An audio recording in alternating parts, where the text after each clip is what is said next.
Manos arrugadas y manchadas de tinte sostienen una aguja inmóvil. La luz del atardecer entra oblicua por la ventana estrecha, iluminando hilos de colores esparcidos sobre una mesa de madera gastada. El aire es denso y cálido, cargado con el olor a lana húmeda y especias del puerto cercano. Pero las manos, esas manos que durante años nunca descansaron, ahora yacen quietas sobre un pecho que ya no sube ni baja. En el aposento alto de una casa modesta en Jope, el silencio es absoluto. No es el silencio común de la noche que cae, sino algo más profundo, más terrible. Es la clase de silencio que se traga el sonido, que absorbe los latidos del corazón de quienes miran desde el umbral de la puerta. Tres mujeres vestidas de luto observan el cuerpo inmóvil sobre el lecho, y sus ojos enrojecidos dicen lo que sus labios no pueden articular. Algo irreparable acaba de romperse en esta ciudad costera.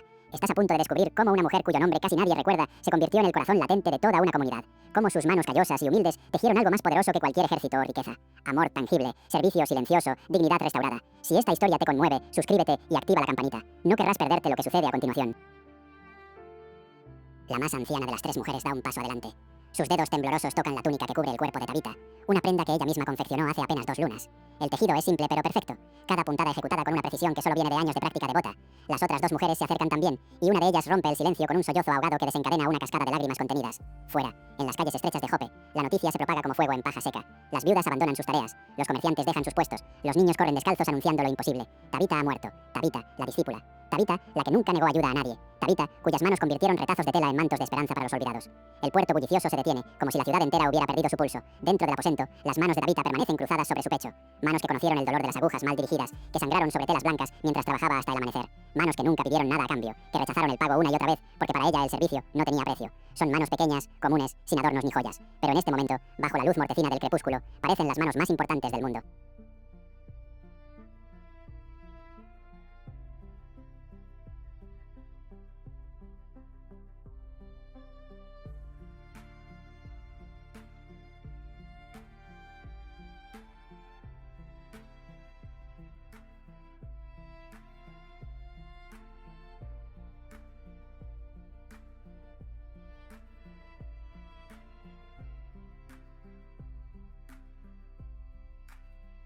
Una cuarta mujer irrumpe en la habitación, su rostro desencajado por la urgencia.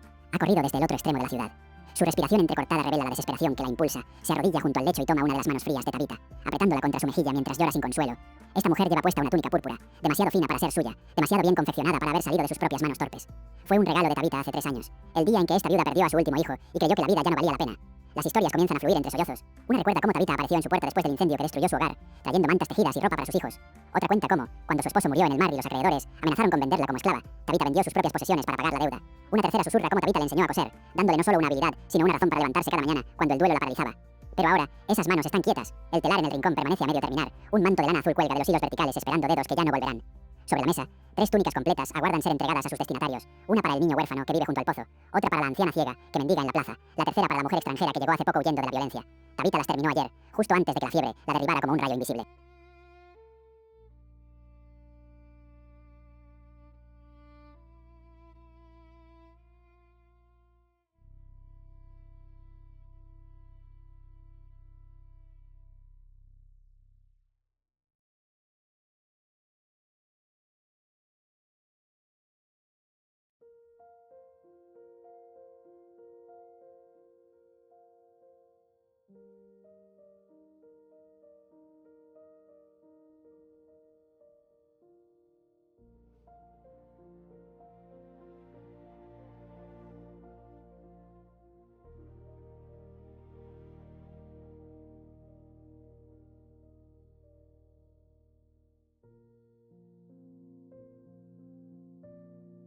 La pregunta surge inevitablemente entre las lágrimas.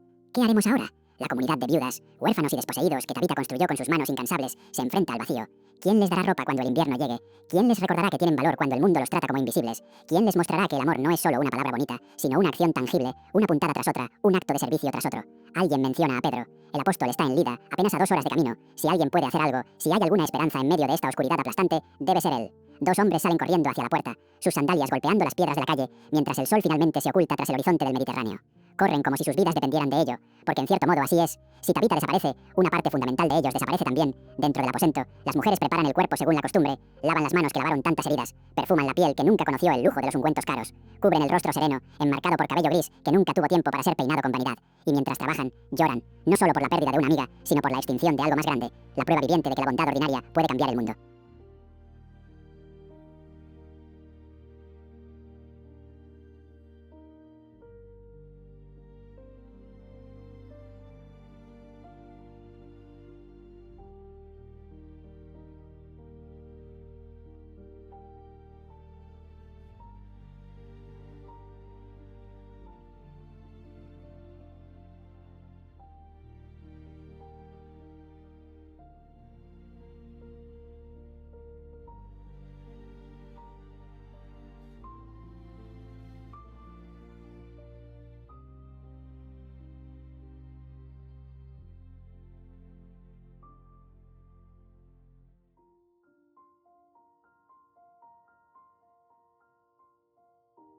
15 años antes. Jope es la misma ciudad costera, pero el sol que golpea las calles polvorientas parece más cruel, más implacable. Una mujer joven camina cabizbaja por el mercado. Su velo negro anuncia su condición antes de que alguien pregunte. Viuda, sin hijos, sin protección. Las tres palabras que en este mundo antiguo equivalen a una sentencia de muerte lenta e invisible. Su nombre es Tabitha, aunque pocos se molestan en aprenderlo. Tiene 25 años, pero sus ojos portan el cansancio de alguien que ha envejecido una década en solo 6 meses. Su esposo, un pescador llamado Elam, desapareció en una tormenta que destrozó 3 barcos y se llevó a 12 hombres al fondo del mar. No hubo cuerpo que enterrar, no hubo despedida, solo el silencio terrible del océano que devora y nunca regresa lo que toma.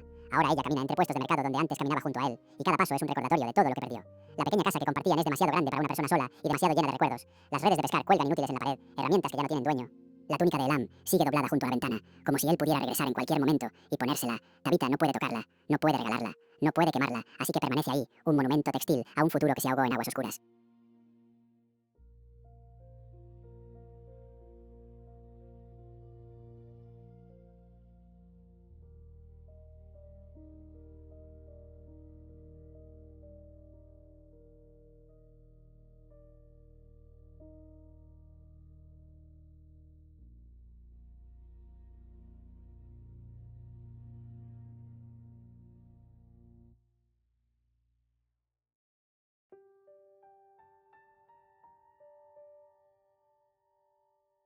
Pero lo peor no es la soledad ni el duelo. Lo peor es la invisibilidad. Cuando Elam vivía, Tabitha existía. Era la esposa del pescador, la mujer que esperaba en el muelle, la que preparaba el fuego para cuando él regresara. Ahora es nadie. Los hombres la evitan porque una viuda joven es un problema, una tentación, un escándalo potencial. Las mujeres casadas la miran con una mezcla de lástima y miedo supersticioso, como si la desgracia fuera contagiosa. Los mercaderes le cobran más porque saben que no tiene quien proteste por ella.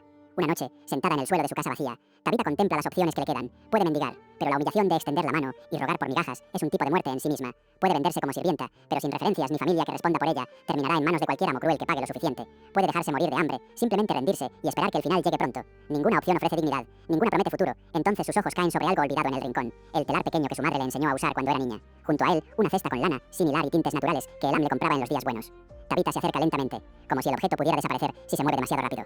Pasa sus dedos por los hilos verticales, siente la tensión perfecta, la estructura sólida, que espera ser completada, y por primera vez en meses, algo distinto al dolor se enciende en su pecho, una chispa pequeña, frágil, pero innegablemente viva.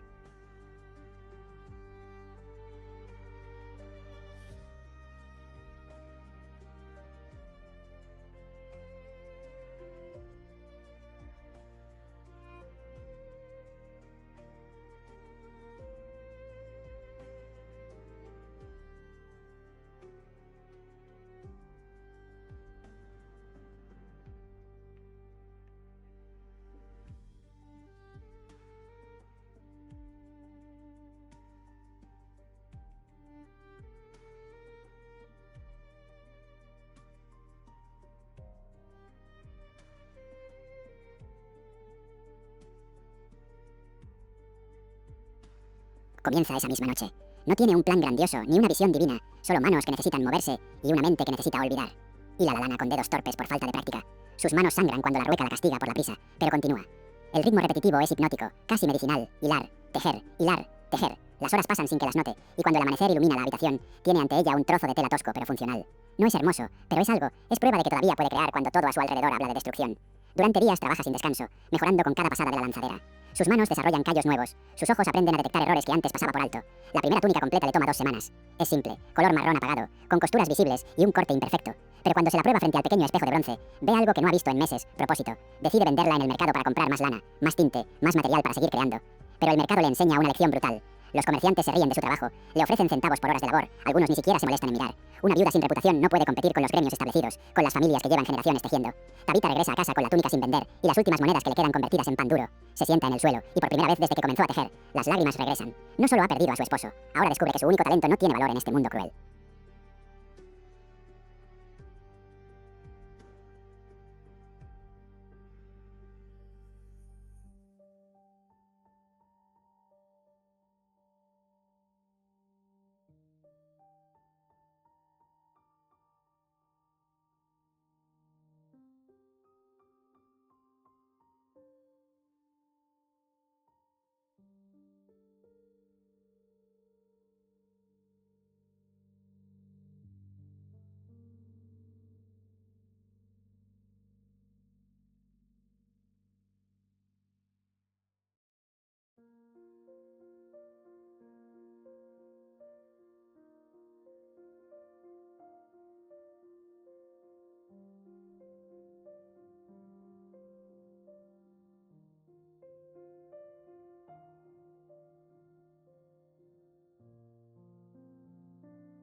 Entonces escucha el llanto. Un sonido débil pero inconfundible que viene de la calle. Tabitha se asoma por la ventana y ve a una niña pequeña, no más de 7 años, sentada contra la pared de enfrente. Su ropa son harapos literalmente, tela tan gastada que apenas cubre su cuerpo delgado. Tiembla en la brisa nocturna del mar, sus brazos rodeando sus rodillas en un intento inútil de conservar calor. Tabitha reconoce esa mirada perdida, ese desamparo absoluto. Es el reflejo de lo que ella misma sintió hace solo semanas, sin pensarlo 2 veces. Tabitha toma la túnica marrón, la que nadie quiso comprar, y sale a la calle. Se arrodilla junto a la niña y con manos temblorosas le coloca la prenda sobre los hombros. Es demasiado grande, arrastra por el suelo, pero la pequeña se envuelve en ella como si fuera el manto más precioso del mundo. Sus ojos enormes miran a Tabitha con algo que trasciende la gratitud. Es reconocimiento. Es el momento en que alguien invisible finalmente es vista. Esa noche, Tabitha entiende algo fundamental que cambiará el resto de su vida. Su valor no está en lo que puede vender, sino en lo que puede dar. Su propósito no es acumular monedas, sino tejer dignidad para quienes el mundo ha olvidado. Regresa a su telar, con una determinación renovada. Pero ahora cada puntada tiene un rostro, cada túnica un destinatario. No teje para sobrevivir, teje para que otros puedan hacerlo. Y en ese acto de rendición total, Tabitha finalmente encuentra la razón por la que sus manos nunca debieron detenerse.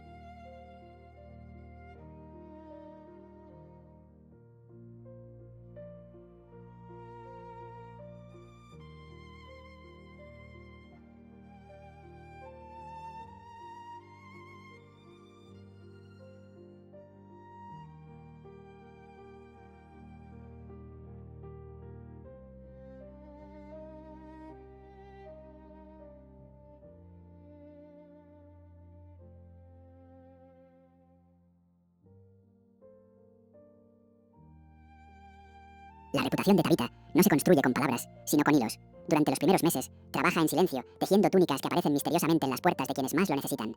Un manto para la anciana que duerme junto al templo. Una túnica pequeña para el niño cuyo padre murió en las canteras.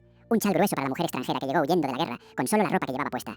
Nadie sabe quién deja estos regalos, pero todos reconocen la calidad del trabajo, las puntadas perfectas que hablan de manos expertas y un corazón generoso. La primera en descubrir la verdad es Sara, una viuda de 30 años con 3 hijos pequeños. Una madrugada, incapaz de dormir por el hambre y la preocupación, Sara sale a buscar agua y ve luz en la casa de Tabitha. Se acerca con curiosidad y a través de la ventana entreabierta observa la escena. Tabitha sentada frente al telar, sus dedos moviéndose con velocidad hipnótica, tejiendo una túnica azul mientras sus labios murmuran oraciones en voz baja. Junto a ella, una pila de prendas terminadas espera ser entregada. Sara comprende de inmediato, y las lágrimas brotan sin control porque ella misma lleva puesta una de esas túnicas anónimas desde hace 2 semanas. Al día siguiente, Sara toca la puerta de Tabitha con timidez.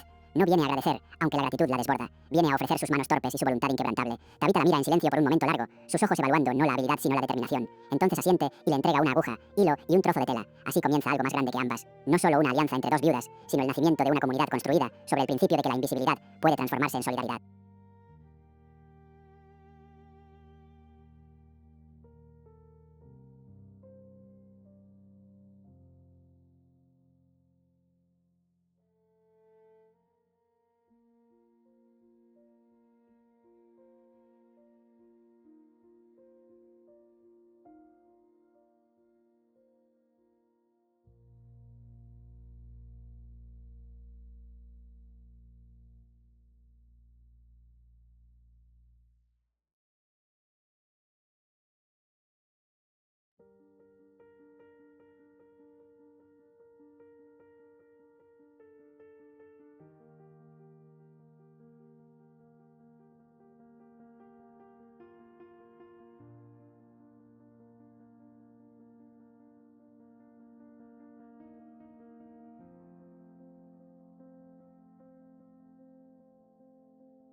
Pronto otras se unen. Débora, cuyo esposo la abandonó por una mujer más joven, encuentra en el telar de Tabitha un refugio donde su vergüenza se transforma en propósito. Raquel, tan anciana que sus dedos tiemblan constantemente, descubre que todavía puede hilar lana aunque ya no pueda tejer. Miriam, una joven viuda con un bebé lactante, aprende a coser con una mano mientras sostiene a su hijo con la otra. El pequeño cuarto de Tabitha se convierte en un taller improvisado donde el sonido de agujas punzando tela reemplaza el silencio de la soledad. Pero lo que sucede en ese espacio reducido trasciende la simple producción de ropa. Mientras sus manos trabajan, sus bocas cuentan historias que nadie más quiere escuchar. Sara relata cómo los acreedores amenazaron con tomar a sus hijos como esclavos hasta que apareció esa túnica anónima que pudo vender para pagar parte de la deuda. Débora confiesa que contempló arrojarse al mar la noche antes de que Tabitha la invitara a tejer, porque la humillación de ser abandonada era más pesada que cualquier piedra. Raquel susurra secretos de tiempos antiguos, cuando ella también fue joven y hermosa, recordándoles a todas que la invisibilidad actual es solo temporal. Tabitha escucha cada historia con atención absoluta, sus ojos nunca se apartan de quien habla. No ofrece sermones ni consejos no solicitados, su respuesta es siempre la misma: cortar más tela, preparar más hilo, comenzar otra prenda, porque cada túnica que producen juntas es un acto de resistencia contra un mundo que insiste en que las viudas, las abandonadas, las pobres no tienen valor. Cada puntada es una declaración de guerra silenciosa pero inflexible. Existimos, importamos, servimos.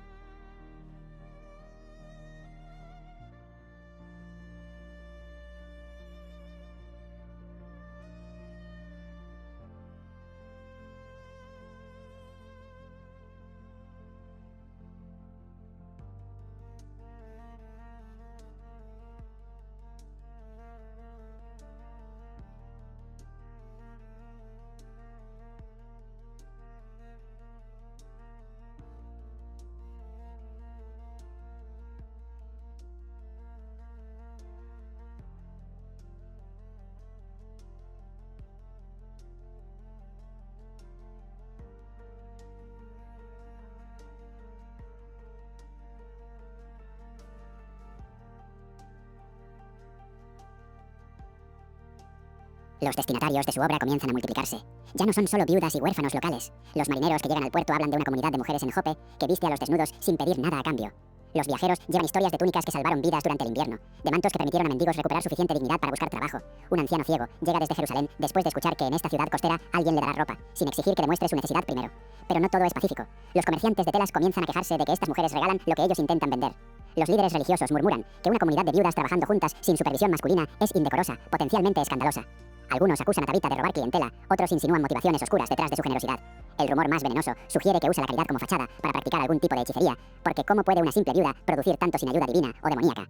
Tabita responde a cada crítica de la única manera que sabe, tejiendo más. Cuando los comerciantes se quejan, ella teje mantos más gruesos para el invierno que se aproxima. Cuando los religiosos cuestionan su decoro, ella baja la cabeza y continúa cosiendo en silencio. Cuando la acusan de brujería, cose una túnica especialmente fina y se la regala al hijo del acusador, un niño enfermo que necesita ropa limpia. Sus acciones no buscan vindicación ni reconocimiento, buscan simplemente servir, y en ese servicio encuentra una libertad que ninguna otra cosa le ha dado.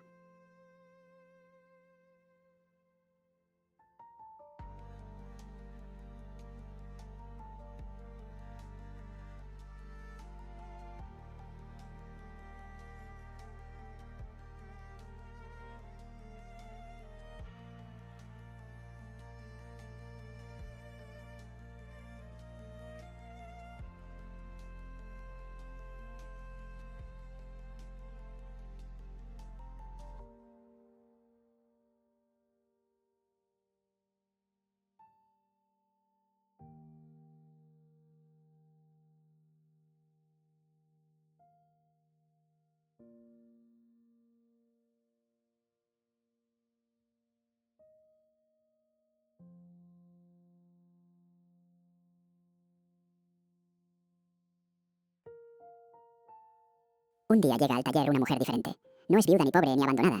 Es Lidia, esposa de un comerciante próspero, vestida con ropas costosas y perfumes caros. Las demás mujeres se tensan, esperando juicio o desdén. Pero Lidia se arrodilla frente a Tabita con lágrimas en los ojos y le muestra una túnica pequeña, tan pequeña que claramente fue hecha para un bebé. Es una de las primeras prendas que Tabita tejió hace años, cuando todavía aprendía. Lidia explica entre sollozos que esta túnica cubrió a su hijo cuando nació prematuro, y los médicos dijeron que no sobreviviría la noche. Pero sobrevivió, y ahora tiene 5 años. Y Lidia ha guardado esta túnica como un tesoro porque para ella representa el momento en que un acto anónimo de bondad le devolvió la esperanza. Esa tarde, Lidia se suma al grupo. No necesita aprender a tejer, ya sabe, pero necesita algo más profundo. Pertenecer a una comunidad donde el valor no se mide en monedas, sino en servicio.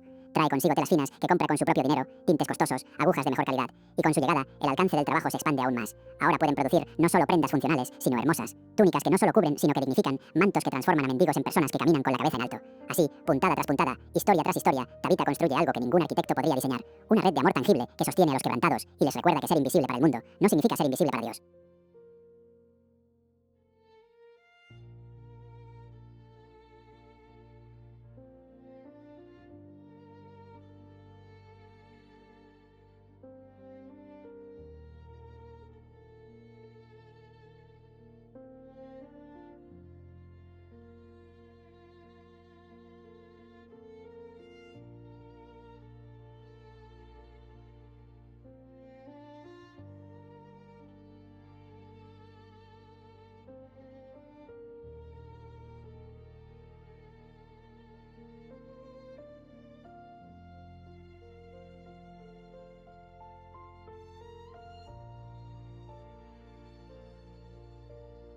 La fiebre llega con la crueldad silenciosa de un asesino que conoce bien su oficio.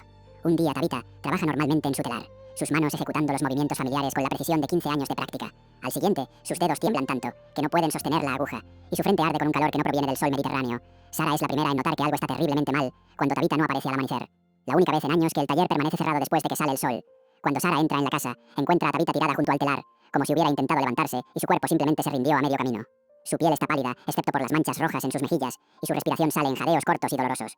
Sara grita pidiendo ayuda, su voz quebrándose el silencio de la mañana, y en minutos el pequeño cuarto se llena de las mujeres de la comunidad. Débora corre a buscar al médico mientras Raquel prepara paños fríos, y Miriam sostiene la cabeza de Tabita, susurrando oraciones desesperadas que suenan más a súplicas que a plegarias. El médico llega con el rostro grave, de quien ya ha visto este tipo de fiebre antes, examina a Tabita con manos expertas, pero cada gesto confirma lo que todos temen. No hay mucho que él pueda hacer. La fiebre es del tipo que mata rápido o deja cicatrices permanentes en quienes sobreviven. Receta hierbas amargas mezcladas en vino, compresas frías renovadas cada hora, y sobre todo, reposo absoluto. Pero sus ojos evitan los de Sara cuando sale, y ese silencio dice más que cualquier diagnóstico verbal.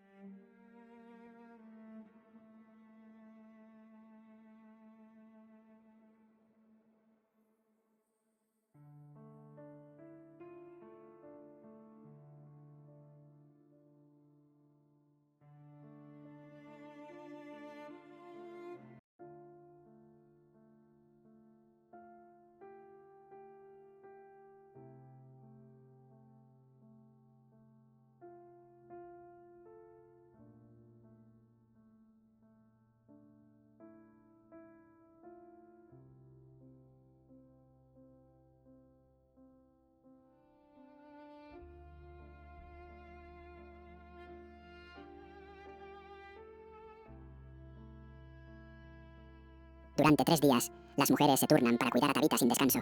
Sara no se mueve de su lado, negándose a comer o dormir mientras la fiebre devora a su amiga desde adentro. Lidia trae caldos nutritivos que Tabitha no puede tragar, medicinas caras que no producen efecto.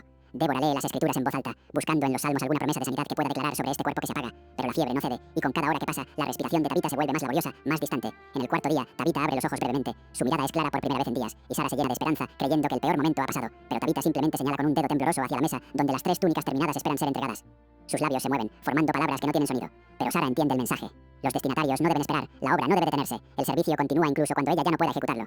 Sara asiente entre lágrimas, prometiendo que las túnicas llegarán a sus dueños, y Tabitha cierra los ojos nuevamente, esta vez con una pequeña sonrisa de paz. Esa tarde, mientras el sol comienza su descenso hacia el horizonte, algo cambia en la respiración de Tabitha. El sonido áspero que ha llenado la habitación durante días se suaviza hasta convertirse en un susurro casi imperceptible. Las mujeres que rodean el lecho se miran entre sí con terror creciente porque todas reconocen este patrón, todas han visto antes cómo la muerte anuncia su llegada. Sara toma la mano de Tabitha y la aprieta con fuerza, como si pudiera anclarla a este mundo mediante puro contacto físico, pero las manos que nunca descansaron, que tejieron amor en forma de túnicas durante 15 años, finalmente se relajan y se quedan completamente inmóviles.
El grito que sale de la garganta de Sara es primitivo, un aullido de dolor que rompe algo fundamental en todas las presentes. Una por una, las mujeres comienzan a llorar, y el sonido colectivo de su duelo se derrama por la ventana hacia las calles de Jope. Los vecinos saben de inmediato qué ha sucedido sin necesidad de palabras. Tabitha ha muerto, la discípula cuyas manos cosieron el amor en una comunidad ha sido arrancada de ellos, y el vacío que deja es tan grande que amenaza con tragarlos a todos. Las noticias se propagan con velocidad aterradora. Los niños que recibieron túnicas de sus manos lloran en las calles. Las viudas que encontraron propósito en su taller caminan como zombies, incapaces de procesar un mundo donde Tabitha ya no existe. Los mendigos a quienes vistió se reúnen frente a su casa, una vigilia silenciosa de los invisibles que ella hizo visibles. Incluso algunos comerciantes que la criticaron en vida ahora bajan la cabeza con respeto, porque es imposible negar el impacto monumental de esta mujer que nunca buscó reconocimiento. Pero es en el taller donde el dolor es más agudo. El telar permanece con el trabajo a medio terminar, el manto azul colgando de los hilos como una pregunta sin respuesta. Las agujas yacen donde Tabitha las dejó hace días, junto a rollos de tela virgen que esperaban ser transformados en prendas de misericordia. Las mujeres miran estos objetos con una mezcla de reverencia y desesperación. ¿Cómo continúan sin ella? ¿Quién guiará a sus manos torpes? ¿Quién les recordará que el servicio no es un deber, sino un privilegio?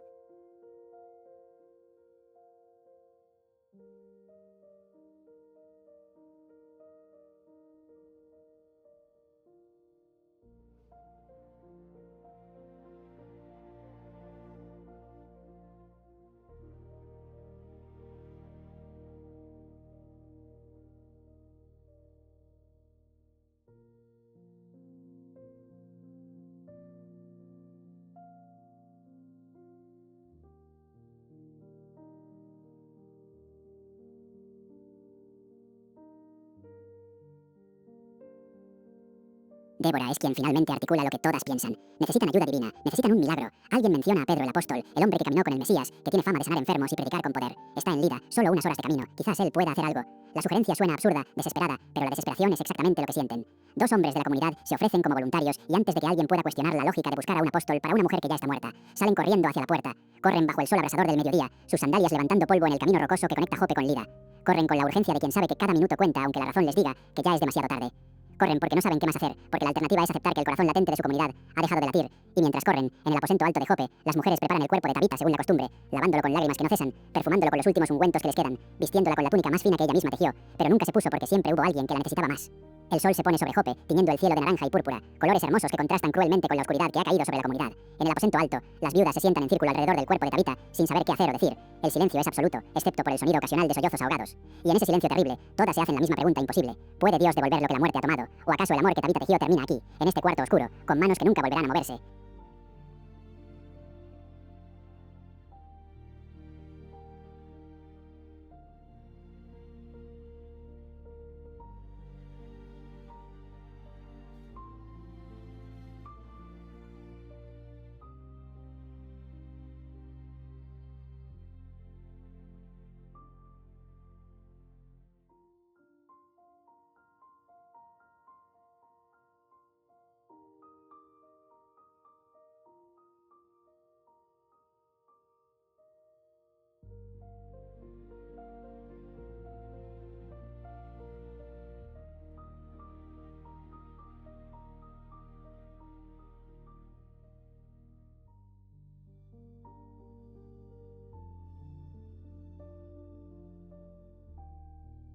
Los mensajeros regresan cuando la noche ya ha cubierto completamente a Jope. No vienen solos. Detrás de ellos camina un hombre de mediana edad, rostro curtido por años de sol y sal marina, ojos que han visto demasiado como para sorprenderse fácilmente. Es Pedro, el pescador convertido en apóstol, el que negó 3 veces y fue restaurado 3 veces, el que ahora lleva en sus manos callosas el poder de aquel que venció a la muerte. Camina con pasos firmes, pero hay urgencia en su movimiento, porque los mensajeros le han contado durante todo el viaje sobre Tabitha, sobre su obra, sobre el vacío imposible que ha dejado. Cuando Pedro llega a la casa, la escena que encuentra lo detiene en seco. El pequeño patio está lleno de gente que derrama hacia la calle, viudas, huérfanos, mendigos, todos vistiendo las prendas que Tabitha confeccionó con sus propias manos. Es un mar de túnicas y mantos que bajo la luz de las antorchas parecen ondear como banderas de un ejército silencioso. Nadie habla, nadie se mueve, todos simplemente están ahí, porque no saben dónde más podrían estar. Su presencia colectiva es un testimonio más elocuente que cualquier elogio fúnebre.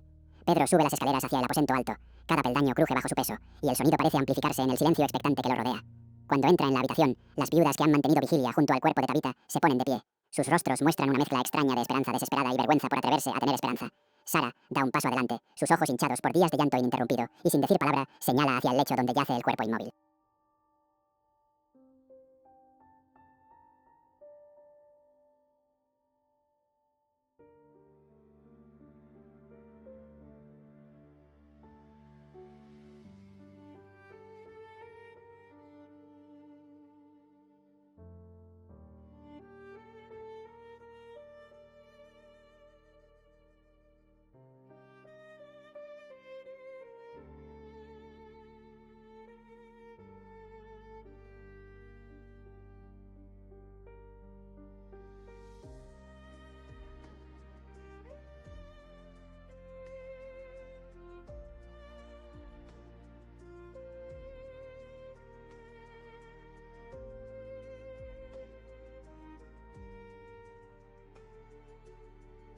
Pero antes de que Pedro pueda acercarse, las mujeres comienzan a mostrarle las túnicas.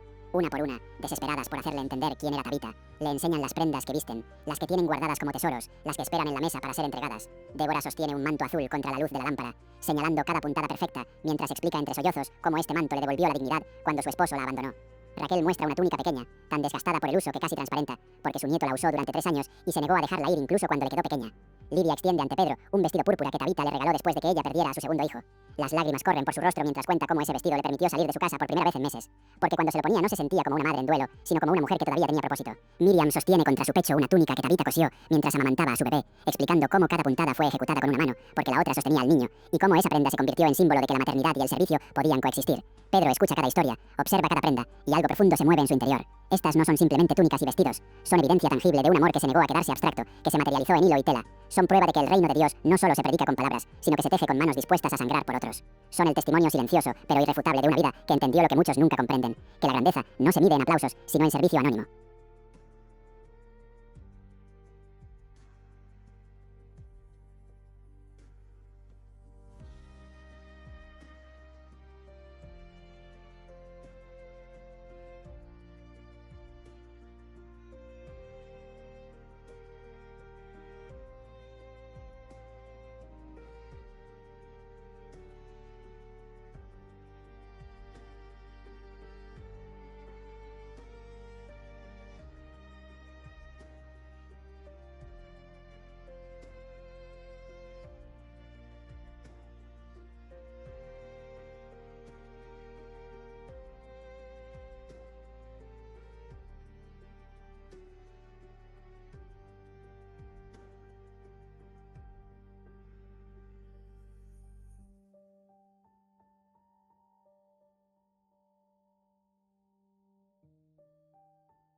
Entonces Pedro hace algo inesperado.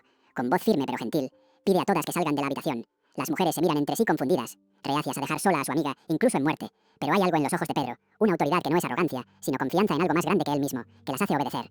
Una por una salen del aposento alto, llevándose consigo las túnicas que han mostrado, y cierran la puerta tras ellas, dejando a Pedro solo con el cuerpo inmóvil de Tabitha.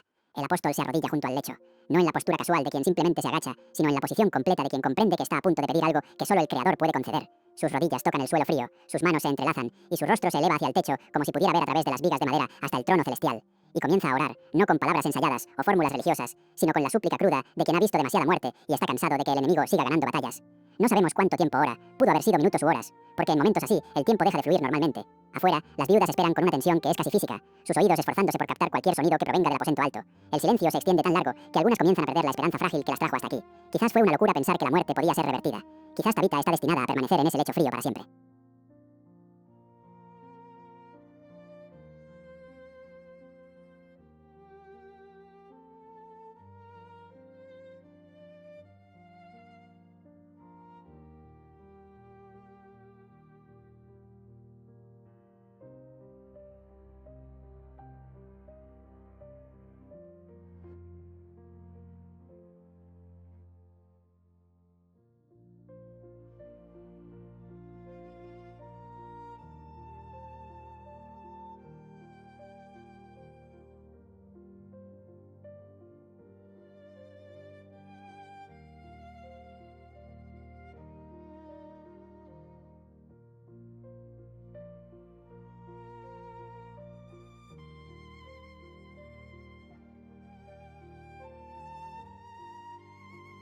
Entonces Pedro se pone de pie, camina hacia el cuerpo y por primera vez desde que entró, toca a Tabitha.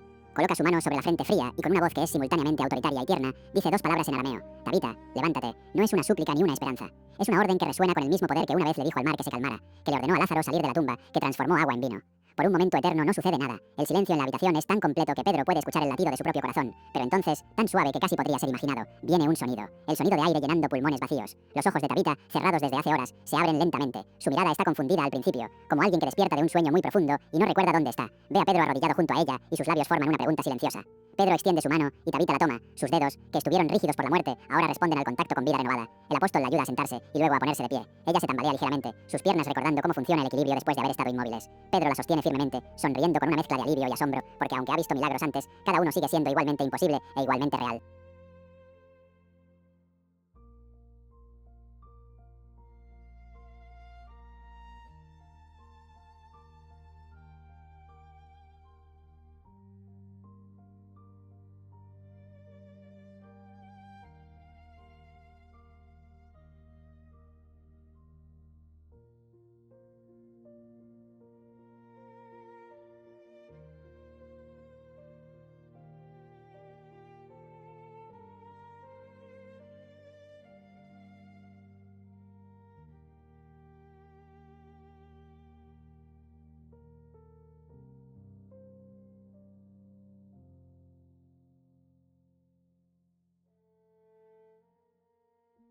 Entonces abre la puerta. Las viudas que esperaban afuera irrumpen con preguntas que mueren en sus gargantas cuando ven la escena. Tabitha de pie, viva, sus ojos brillando con la misma luz gentil que siempre tuvieron. Por un segundo nadie se mueve, como si el tiempo mismo se hubiera congelado ante la imposibilidad de lo que están presenciando. Luego Sara grita, un grito que es mitad júbilo, mitad incredulidad, y se lanza hacia su amiga abrazándola con tanta fuerza que casi la derriba. El aposento alto explota en celebración las mujeres cuyas manos cosieron el amor ha regresado. La noticia del milagro se extiende por toda la región costera como fuego en un campo seco. Los mercaderes que viajan entre ciudades llevan la historia en sus labios. En Jope, una mujer llamada Tabitha ha resucitado de entre los muertos. Los pescadores que anclan sus barcos en el puerto escuchan el relato de boca de testigos oculares, de viudas que tocaron el cuerpo frío y ahora abrazan a su amiga viva. Los peregrinos que pasan camino a Jerusalén se detienen para ver con sus propios ojos a esta mujer cuya muerte fue revertida por la oración de un apóstol. Y cada uno se va llevando no solo la historia del milagro, sino algo más profundo, la historia de cómo ella vivió. Porque el verdadero prodigio no es que Tabitha haya regresado de la muerte. El verdadero prodigio es lo que sucedió antes, en los 15 años de servicio silencioso que precedieron a ese momento dramático en el aposento alto. Cada túnica cosida fue un acto de resurrección en sí mismo. Devolvió dignidad a quien la había perdido, restauró esperanza a quien se ahogaba en desesperación, resucitó propósito en vidas que habían sido declaradas muertas por la sociedad. El milagro de Pedro simplemente hizo visible lo que Tabitha había estado haciendo todo el tiempo, traer vida donde solo había muerte. Los días siguientes al milagro son extraños para Tabitha. Camina por las mismas calles polvorientas que caminó durante años, pero ahora la gente se detiene para mirarla con asombro reverente. Algunos se arrodillan cuando pasa, otros extienden sus manos para tocar el borde de su túnica, como si algo del poder que la resucitó pudiera transferirse mediante contacto. Ella se siente incómoda con la atención, avergonzada por el alboroto, porque para ella nada ha cambiado. Todavía hay viudas que necesitan ropa, huérfanos que necesitan mantos, desposeídos que necesitan ser vistos. La muerte la detuvo brevemente, pero el trabajo continúa.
Al tercer día después de su resurrección, Tabitha regresa al telar.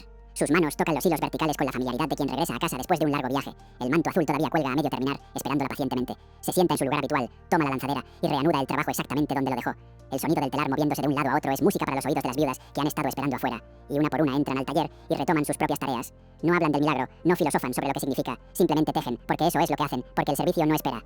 Pero algo ha cambiado en la comunidad más amplia. El milagro ha puesto un reflector sobre el trabajo que Tabitha y sus compañeras han estado haciendo en silencio durante años. Personas que antes ignoraban o criticaban ahora quieren participar. Comerciantes donan telas finas, sin esperar pago. Familias pudientes envían dinero para comprar materiales. Jóvenes que nunca consideraron el servicio como algo digno ahora, piden aprender a tejer. Lo que comenzó como el proyecto solitario de una viuda desesperada se ha transformado en un movimiento que toca toda la ciudad. Pero la influencia de Tabitha se extiende más allá de Jope. En los meses y años siguientes, viajeros que escucharon su historia regresan a sus propias ciudades y comienzan comunidades similares. En Cesarea, un grupo de mujeres se reúne para coser ropa para los pobres, inspiradas por la discípula que fue traída de vuelta a la vida. En Capernaum, viudas que antes mendigaban ahora tejen juntas, transformando su supervivencia individual en servicio colectivo. En Antioquía, una red de creyentes establece talleres donde enseñan oficios a huérfanos, recordando que Tabitha nunca simplemente dio limosna, sino que ofreció dignidad mediante trabajo.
Las 3 túnicas que esperaban en la mesa, el día que Tabitha murió, finalmente llegan a sus destinatarios. El niño huérfano que vive junto al pozo recibe la suya de manos de Sara, quien le cuenta entre lágrimas cómo esta prenda fue lo último que Tabitha completó antes de enfermar.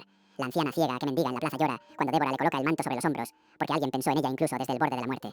La mujer extranjera que huyó de la violencia sostiene su túnica nueva contra su rostro y susurra oraciones en un idioma que nadie entiende, pero cuya gratitud es universal. Y Tabitha continúa tejiendo, no porque el milagro la haya convertido en alguien especial, sino porque nunca dejó de ser quien siempre fue, una mujer que entiende que el amor más poderoso es el que se materializa en acciones concretas. Sus manos, que la muerte no pudo silenciar permanentemente, se mueven con la misma dedicación de siempre. Cada puntada es una oración, cada prenda una declaración de que en el reino de Dios los últimos son primeros y el servicio humilde es la forma más alta de grandeza.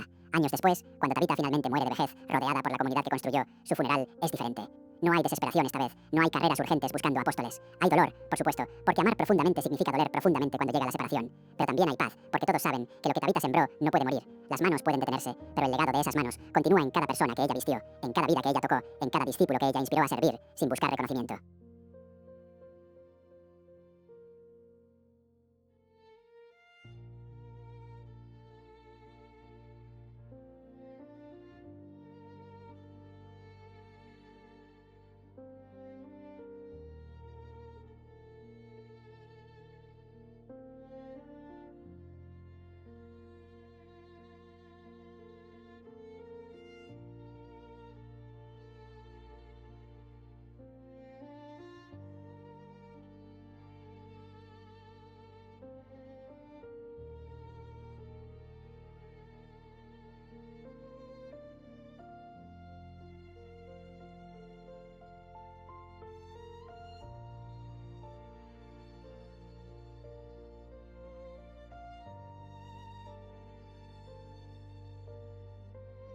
La historia de Tabitha susurra una verdad que trasciende los siglos. En un mundo obsesionado con lo espectacular, con los milagros ruidosos y las multitudes enormes, ella nos recuerda que el reino de Dios a menudo se construye en silencio. Se teje con manos callosas que nadie aplaude, se cose con hilos de servicio anónimo que nadie documenta en libros de historia, se materializa en túnicas que cubren cuerpos olvidados, en mantos que restauran dignidad invisible, en actos pequeños de bondad que nunca aparecen en titulares, pero que transforman vidas eternamente.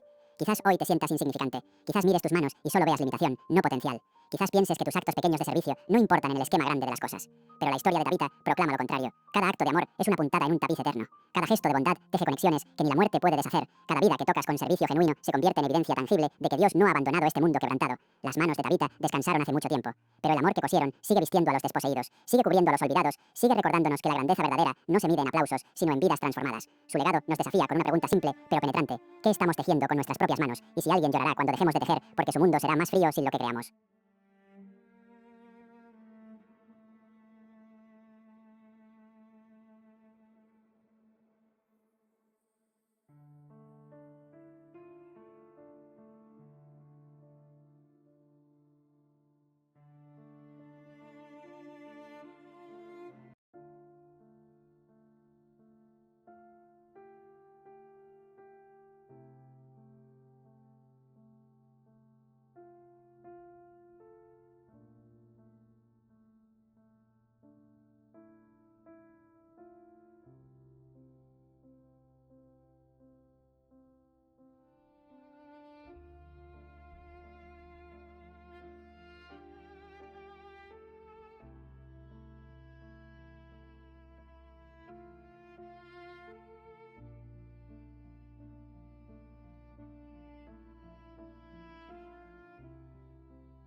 Si esta historia te ha conmovido, si has sentido el desafío de servir sin buscar reflectores, suscríbete y comparte este video. Porque historias como la de Tabitha necesitan ser contadas una y otra vez, hasta que todos entendamos que el amor más poderoso es el que se ensucia las manos, el que sangra en las puntadas, el que teje pacientemente aunque nadie esté mirando. Así se cambia el mundo, una túnica a la vez, una vida a la vez, un acto de servicio silencioso a la vez.